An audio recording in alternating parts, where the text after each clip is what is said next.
Hi friends. You may notice in this video I'm a bit more dressed up than I usually am. That's because I just came back from a funeral. I didn't know the deceased in this situation, but I went because he was the father of a lady from our church who works in our church office, and I wanted to support the family. I listened closely and learned about Chris's dad. He was quite a guy. Apparently by the time he was 40, he not only had a wife and 3 kids, but he'd become the CEO of his local company. He was a founding member of his local church. He'd started 2 civic clubs. Oh, and he'd also served a stint in Korea and had been elected mayor of the local town. Quite a guy. It was interesting, though, that the people that had the most precious memories didn't reflect on any of those accomplishments.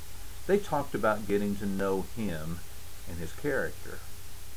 In fact, it was his pastor who said that it was during the last part of Mr. Jones' life that he saw that Mr. Jones had learned that it was more important to be rather than to do. That's interesting, isn't it? Don't we spend a lot of our life trying to accomplish things, get on the fast track for success, or even just try to accomplish things for God?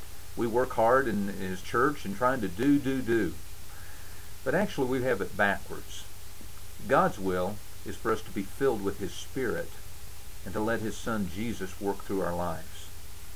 And as that Spirit molds us, as that Spirit gives in us the fruit of the Spirit, the actions and the behaviors and the accomplishments then flow out of that. Doing comes from being. And if doing comes from being, then all that we do is because of God. And it's God accomplishing it in us. Friends, just think some this week. When we get busy, what is it we're doing? Are we doing out of our own resources?